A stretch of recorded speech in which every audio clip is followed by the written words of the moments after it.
Bonjour, est-ce que vous pouvez m'emmener au pavillon Gabriel, s'il vous plaît?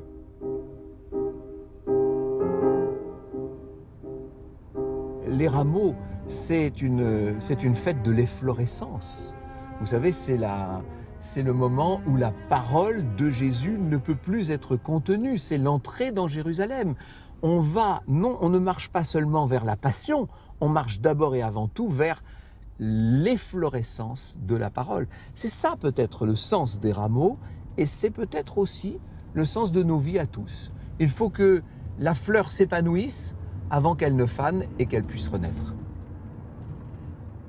J'ai le souvenir, étant enfant et adolescent, d'entendre cette très longue lecture des rameaux où l'on où l'on va revivre toute la passion. Et je faisais déjà à l'époque des efforts pendant les lectures pour imaginer comment ça devait être exactement, quel était le climat, comment étaient habillés les gens, etc.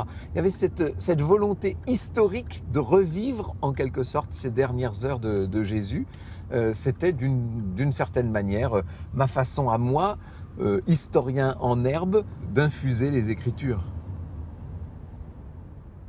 Je pense qu'en essayant d'étudier historiquement l'époque de Jésus, voire même le personnage de Jésus, on peut éclairer aussi et différemment les Écritures. Il n'y a pas forcément contradiction.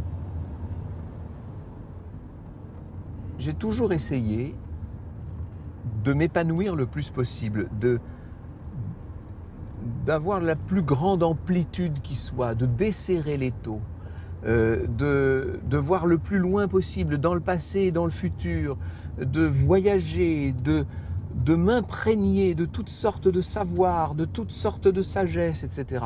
Et m'étant moi-même épanoui, j'essaie, dans la mesure du possible, d'aider les autres à s'épanouir. Je pense que si je devais définir, peut-être pas ma mission, mais en tout cas ma vocation dans les médias, en tant qu'historien dans les médias, elle est là. Elle est dans la volonté d'aider les autres à s'épanouir.